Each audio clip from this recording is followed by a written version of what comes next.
성도 여러분 안녕하세요. 2월 27일 화요일 오늘의 말씀입니다.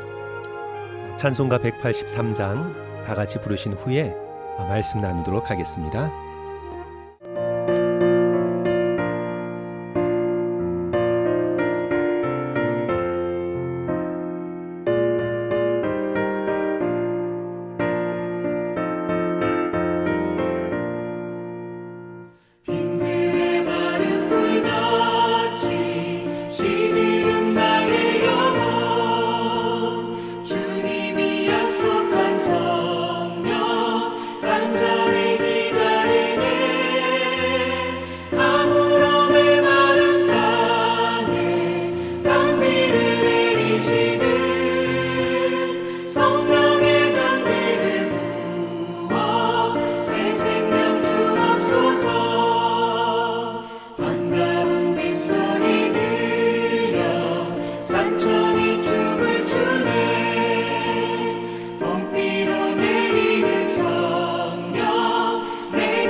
오늘 우리에게 주시는 말씀은 요엘 2장 28절에서 32절까지의 말씀입니다.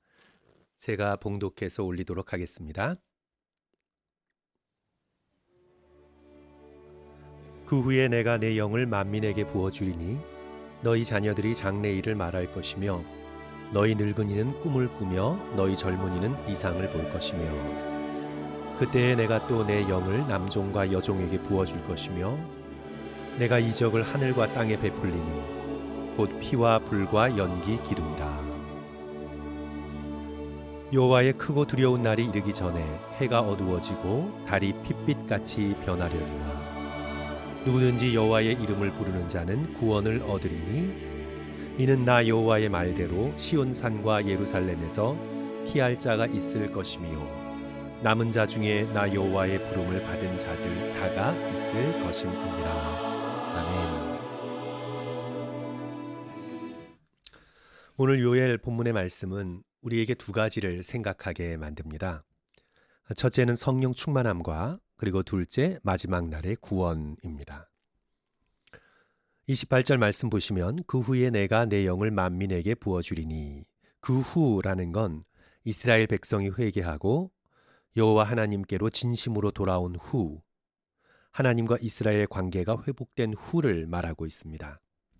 바로 앞절 27절의 말씀이지요. 그런즉 내가 이스라엘 가운데에 있어 너희 하나님 여호와가 되고 다른 이가 없는 줄을 너희가 알 것이라. 내 백성이 영원히 수치를 당하지 아니하리로다.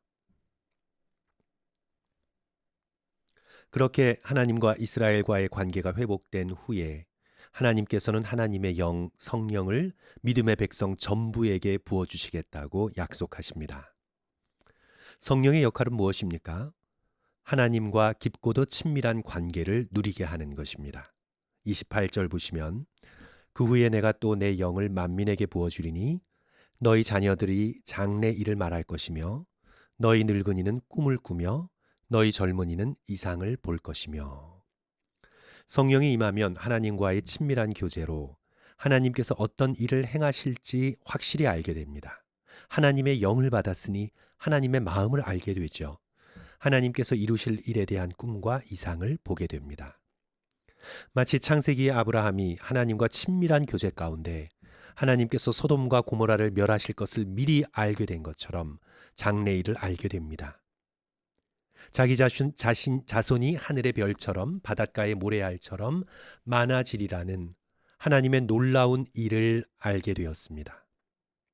성령의 충만함을 받으면 믿음의 백성은 하나님이 하실 일을 확실하게 알게 됩니다. 이사야가 역사 속에서 하나님께서 만 백성을 심판하시고 이스라엘을 구원하실 것을 안 것처럼 선지자 예레미야가 70년이 지난 후에 유대 백성이 바벨론에서 다시 약속의 땅으로 돌아올 것을 안 것처럼 다니엘이 이상 중에 하나님께서 바벨론을 무너뜨리시고 헬라 제국, 로마 제국을 세우시고 마침내 마지막으로 인자 같은 일을 통해 영원한 하나님 나라를 세우실 것을 알았던 것처럼 성령 충만한 믿음의 백성은 앞날에 대해 확실한 소망을 가지게 됩니다. 우리가 점쟁이처럼 되어서 길흉화복을 점친다는 말씀은 아닙니다. 우리는 하나님의 역사를 꿈꾸는 자이지 점쟁이가 아닙니다. 비저너리이지 샤만이 아니에요. 하나님께서 결국은 이루실 선하고 영광스러운 하나님 나라가 이 땅에 이루어질 것을 알고 믿습니다. 우리의 미래의 구체적인 일들이 어떻게 펼쳐지든 결국에는 하나님께서 승리하실 것을 믿는 우리는 믿음의 사람들입니다. 우리에게 약속하신 영생의 축복을 주실 것을 확실하게 알게 됩니다. 그리하여 성령 충만한 사람은 미래에 무슨 일이 일어날지 초조해하지 않습니다. 불안해하지 않습니다. 미래가 하나님께 속했음을 믿기에 확신과 소망을 가지고 열어주시는 앞날을 믿음으로 걸어가게 됩니다. 또한 성령의 충만함을 받으면 하나님의 심판이 가까웠음을 깨닫게 됩니다. 이제 29절 30절 말씀인데요. 그때 내가 또 내 영을 남종과 여종에게 부어줄 것이며 내가 이적을 하늘과 땅에 베풀리니 곧 피와 불과 연기 기둥이라. 피와 불과 연기 기둥은 하나님의 심판을 가리킵니다. 남종과 여종은 억눌려 살던 사람들이죠. 어쩌면 바벨론이나 아시리아나 이집트와 같은 강대국의 횡포 아래서 고통당하며 살아왔던 이스라엘 백성을 가리키는지도 모릅니다. 오늘 이 본문의 말씀의 상징은요, 정확히 출애굽기에 애굽에게 행하셨던 하나님의 10가지 재앙을 생각나게 하는 것들이죠. 아무리 애굽 왕 바로가 영원할 것 같아도 결국은 하나님의 심판을 받는다는 말씀입니다. 바벨론이 아시리아 제국이 아무리 오래 갈 것 같아도 결국은 하나님의 심판을 받습니다. 성령이 충만하면 이 세상에 소망을 두지 않게 됩니다. 이 세상의 부귀 영화에 그리 마음을 쓰지 않게 됩니다. 왜일까요? 이 세상은 곧 하나님 앞에 심판받을 것을 알기 때문입니다. 그러나 세상의 영에 사로잡힌 사람은요, 끝까지 이 세상의 것들에 붙들려 있습니다. 하나님의 나라 천국을 준비하지 못합니다. 살아계신 하나님 만날 준비를 전혀 할 수가 없습니다. 저는 돌아가시는 날까지 동전을 세고 계신 분을 보았습니다. 평생 식품점을 운영하셨던 분이신데요. 암에 걸려 마지막 시간이 다가옴에도 불구하고 천국을 준비할 생각을 아예 못합니다. 가난해서가 아니에요. 충분히 생활하고요. 자녀에게 물려줄 재산도 많아요. 그런데 전혀 베푸는 삶을 살지 못해요. 돈에 묶여 있어서 전혀 베풀 생각을 못하고 살아왔어요. 1센트를 계산하며 쌓아놔요. 나중에 큰 자녀들을 다 의심하고 집에는 곳곳에 카메라를 설치하여 아이들이 놀러왔을 때 뭐 가져가지 않나 감시해요. 돌아가신 날까지 취미가 동전 세는 것과 카메라 보는 거예요. 극단적인 예지요. 하지만 성도 여러분, 우리가 성령 충만함을 받지 않으면요, 끝까지 세상의 영에 붙들려 있다는 것, 우리는 그것을 기억해야 되겠습니다.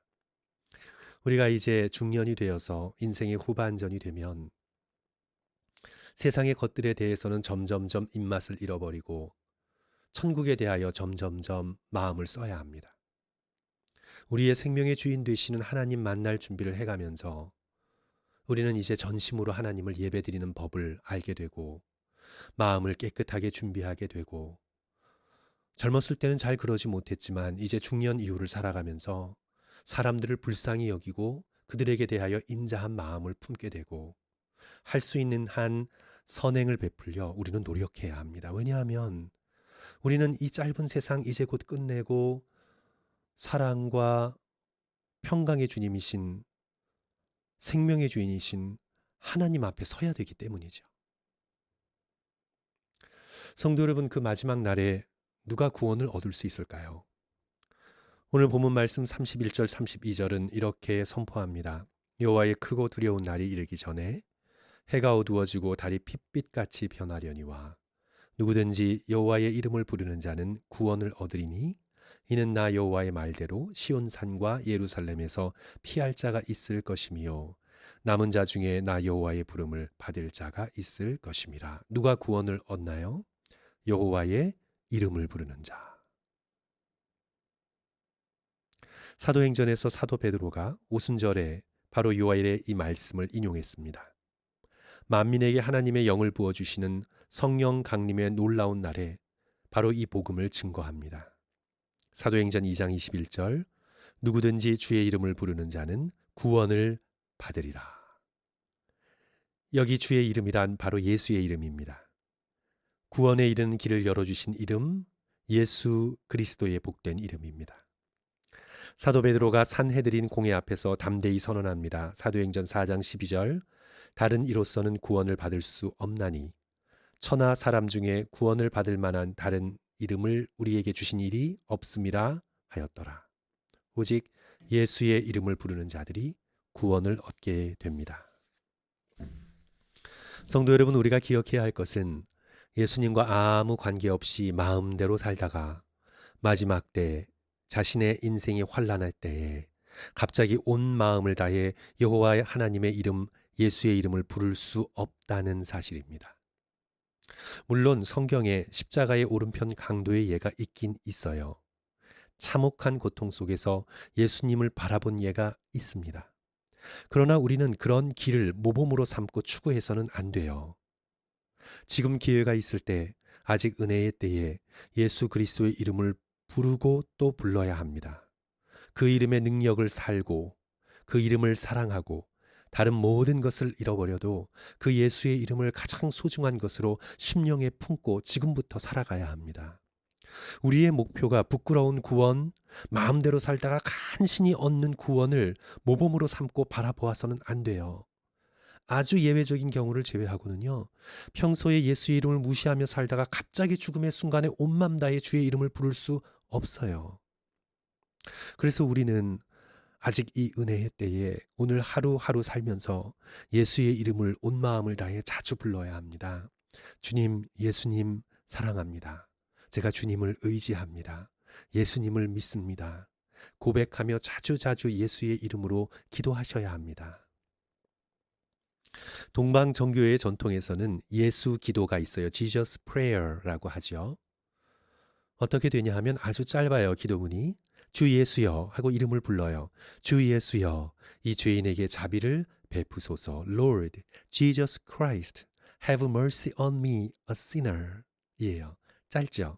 주 예수여, 이 죄인에게 자비를 베푸소서. 마지막 심판의 날에 우리 모두 예수의 이름을 부르며 자비를 구하게 될 텐데, 지금 여기에서부터 그렇게 마음을 다하여 예수님의 이름을 부르는 기도입니다. 우리 개신교인에게는 잘 알려져 있지 않은 기도인데요. 동방정교에서는요, 하루 동안 수백 번 이 기도를 드린다고 해요.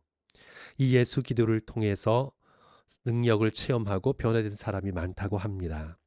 어찌되었든 우리는 자주자주 온 마음을 다해 예수의 이름을 부르며 십자가에서 우리를 구원한 하나님을 높여야 합니다. 성도 여러분, 말씀을 마칩니다.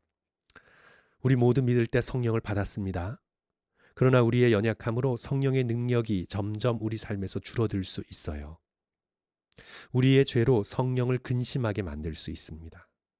다시 마음을 새롭게 하여 성령 충만함을 구하고 성령 충만함을 받으면서 미래에 대한 확실한 소망과 믿음 가운데 늘 예수 그리스도의 복되신 이름을 부르는 저와 성도들 되시기를 주님의 이름으로 간절히 축원합니다. 기도하겠습니다. 사랑의 주님, 오늘 우리에게 예수의 이름을 주셔서 감사합니다. 주의 이름을 붙들며 성령 충만함을 받아 미래에 하나님께서 하실 일을 꿈꾸며 주의 나라를 소망할 수 있는 오늘 우리 모두가 될 수 있도록 도와주시옵소서.